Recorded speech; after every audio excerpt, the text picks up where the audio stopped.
want to welcome you to the Riverside Weekly. We hope your time with us today is thought-provoking, spiritually challenging, and a life-changing experience.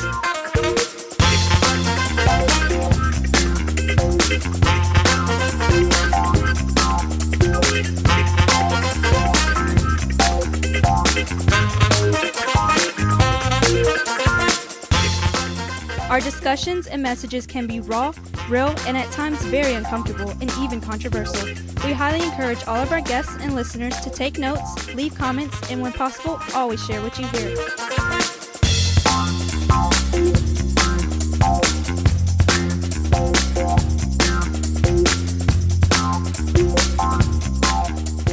And now here are your hosts, Pastor Selo and Pastor Mia.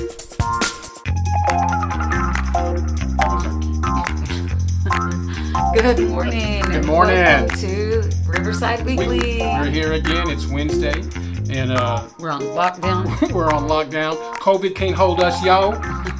Oh, what do we call it though? Corona. No. What do they call it? Day two.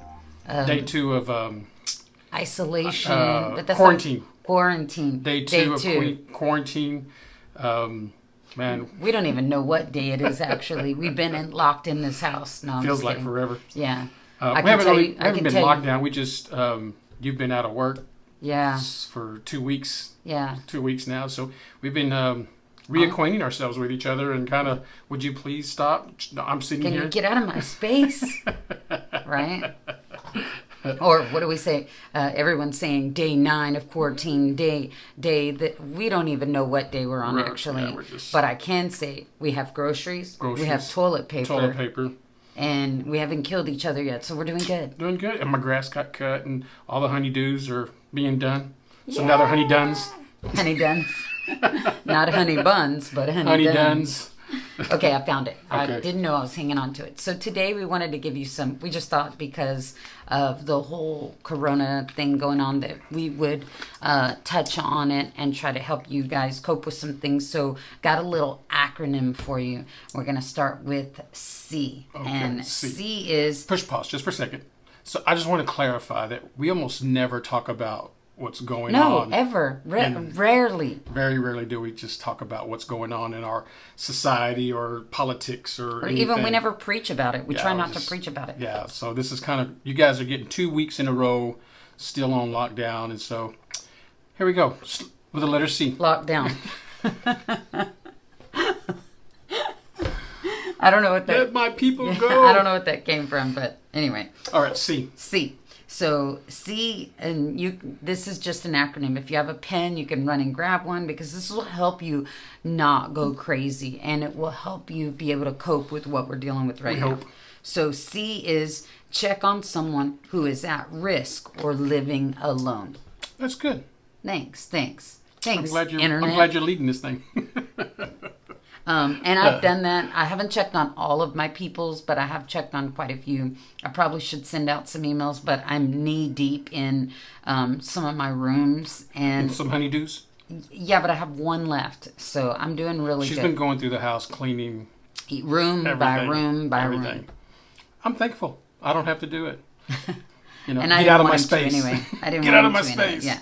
So anyway, I'm trying to do that, and I have called someone that I haven't talked to very often.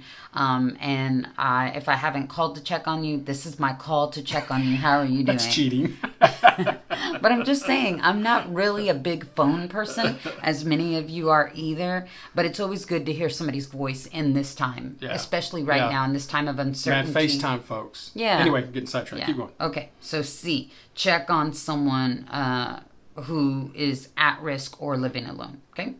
O, offer to do something to help them out. That's what I was talking about. Take them some toilet paper, yo. I don't know about toilet paper. I don't know if you want to spare that, but no, I'm just kidding. But you can make them something to eat in your home and take them something. Everybody usually has something. How can I say? Talent. Well, everyone usually has something more than somebody else does. Yeah. Does that make always. sense? So if you have more of some item in your house that somebody else might need, won't you ask and see, hey, do you got this? You need this. You're going to have to speak up. I am. I'm sorry. All right. So you will. You need to offer to do something to help them out. And again, it doesn't have to necessarily be cooking for them, but maybe you can run an errand for them if they don't want to get out because they may be at risk or they don't have a car or they don't want to get in trouble for being on the roads. And anyway, just offer to help them out. I'm not going to get on my soapbox because I really wanted to right just then. I saw that you were.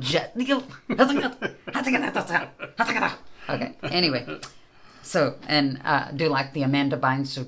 I mean, a big fat liar. That's how I felt. Okay.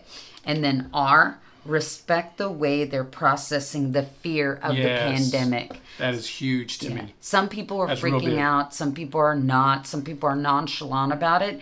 But there are issues out there. And you can't just knock them because they didn't think the way you wanted to think. Yeah, they don't believe the way that you believe. Yeah. Yeah. And I think we talked about that already before, right? We talked about it on our... I talked about that on our service a little bit. And then I guess last week too also. We touched on it. Yeah. Okay. So that's a real big one. And then O, organize something social to do.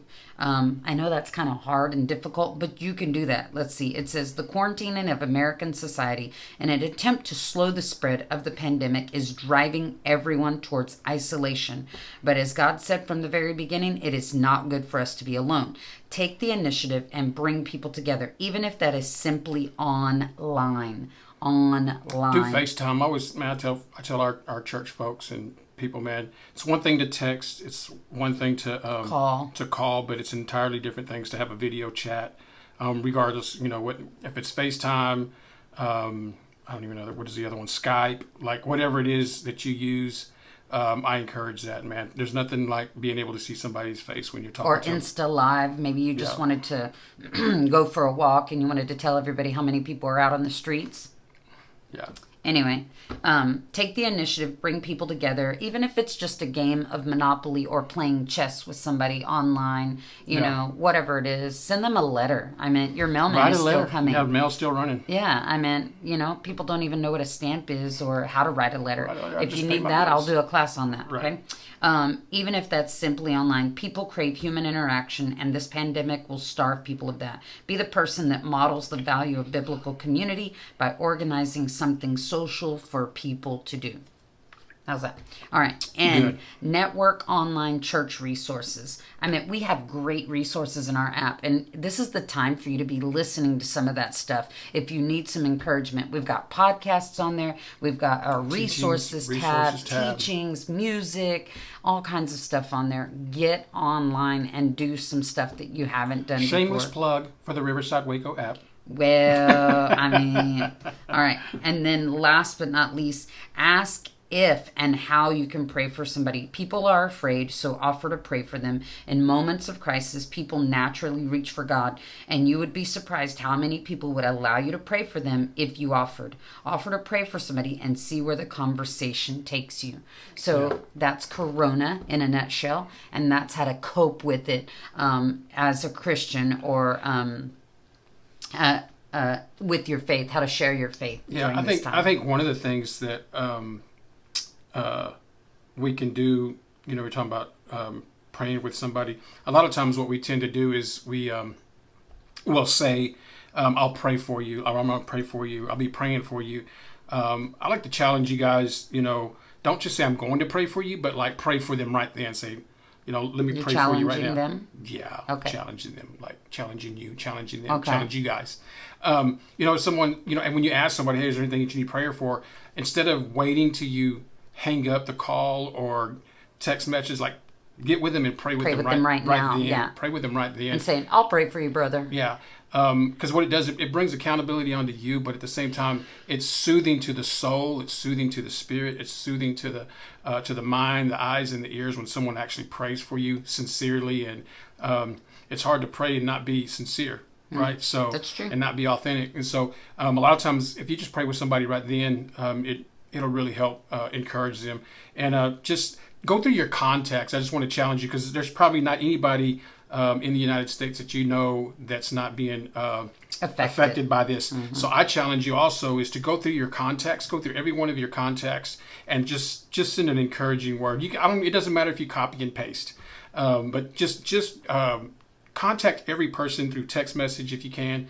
Just encourage everybody, because it's like you said, everybody's probably feeling alone, at some point, and then there's some people that probably live by themselves that are having to be forced to be by themselves even more, and so. I just want to encourage you guys. Can you go through those again real fast? Just okay. Well, I was going to say something. When our daughter didn't live here and she lived in Florida, she would FaceTime us and she would eat her dinner while we were eating our dinner. So you can do that, and you can have a chit chat conversation. And we used to have her on the kitchen table, and we'd be eating dinner while we were eating and talking. So you can do that. And then the other thing is not, you may not cook something for them, but you can bake something for them and take it to them, or a card. Buy some extra groceries when you're out. Yeah, and drop it off. Just leave it. Hey, I've been doing DoorDash all week, and I'm not even talking the job. I've just been, finding all this stuff in my house. I'm like, do you need this? Do you need this? Do you need this? Do you need this? Yeah. And dropping it off, even if it takes a minute. And that's just on my way out, picking up some eggs or some toilet paper or something, just making a quick run to the store. And I'm like... Move around while you can, but stay at home as much as you can. If that makes any sense. I don't know if you can do both. Anyway. I don't know. I've been cleaning every room, and so this is what I was going to say. A lot of people take selfies and get on there and post a picture of your face. Your friends want to see you. People probably think I'm gone or something. I haven't been on Instagram in weeks now, 2 weeks it seems like, because I've been locked down in every room. But and they might just want to see you outside enjoying the sun, reading your book, whatever it is. They want to know that you're okay. And if you have my number and you're watching this or you're listening to this, I expect a text message from you. Say, I'm okay. I'm okay. I watch your podcast. So I'll be looking for that text message. Okay, good. That's a good challenge. So go back over those again real quick. Okay, Corona. Ready? The C. And this is not a Corona bottle, okay? This is Corona. All right. C, check on someone who is at risk or living alone, okay? Call someone or stop by and drop something off. Just simply calling to check on someone communicates that they are valuable enough to be remembered, even in the midst of all chaos. That's good. I didn't write this. That was good. Oh, offer to do something to help them out. Don't just call, offer to help. Do they need help getting supplies? Is there something around the house that needs fixing? Do they need help with childcare? When you meet the needs of those around you, you show the love of Jesus in a tangible way. R, respect the way they're processing the fear of the pandemic. Everyone will process this different. Some might laugh it off, while others were one step removed from treating this like the zombie apocalypse. Anyway. Yes. You don't know their past experiences with tragedy, so who knows that they are personally affected. Respect how they're processing their fear. O, organize something social to do. Let's see, take the initiative, bring people together. Be the person that models the value of biblical community by organizing something social to do for people. And it can be online, again, FaceTime, that type of thing. And network online church. Because of the advancement of technology, there's an incredible amount of online church resources, from videos to message blogs, that can breathe light and hope into darkness and a hopeless situation. And let me touch on that real quick. We have, and I've seen it before, a online book club. And that's just through text messaging. Hey, we're all going to talk about it. We read this page. And it's just a feed with 5 people, or 6 people. What did you think about this? I don't know. What did you think about this? You can do book clubs. So don't say that that's not. And you can all read digital books. You don't have to have a paper, even though the paper's a good one. Okay? And the last letter is A, ask and if and how you can pray for somebody. People are afraid, so offer to pray for them. In moments of crisis, people naturally reach out for God, and you would be surprised how many people would allow you to pray for them if you offered. Okay? Yeah. Cool. So I hope that helped. Yeah, it's maybe a little short today. I just want to encourage you guys, like I said before, take advantage of the time that you have. Not only for other people, but for yourself. Yeah, for Maybe yourself. You need to renew your strength and your faith with God, and take this time that you're not busy to do that. And so, like she said, we have tons of resources on our app. Not to mention the thousands of resources that they're giving free because you can't go anywhere. Yeah, so take advantage of them. Grow, develop mentally, develop socially, develop spiritually, emotionally. How about learn a new hobby? Learn a new hobby. Everything that you've been wanting to do, take time to do it. Take advantage of the opportunity that you have and make the best of it. Get to know your family. Amen. Cool. Man, I don't have anything else. Short We're short, sweet, and to the point. But that's good. Sometimes you need that. All right. If you need us, call us. Call us. You got our numbers if you have them. If not, like, share, post. Man, thank you guys so much for listening, and we will see you again next Wednesday. Talk to you guys later. Peace out, homies.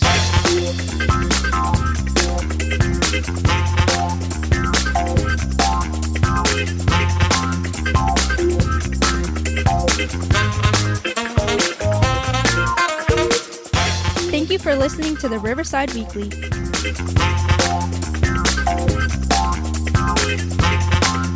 This podcast is made possible by the givers of Riverside Community Church.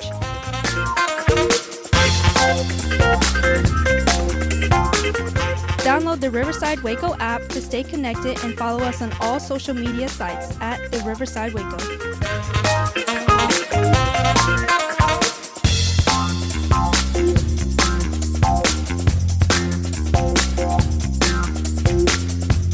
Production and engineering provided by Capital G and RTV in Waco, Texas.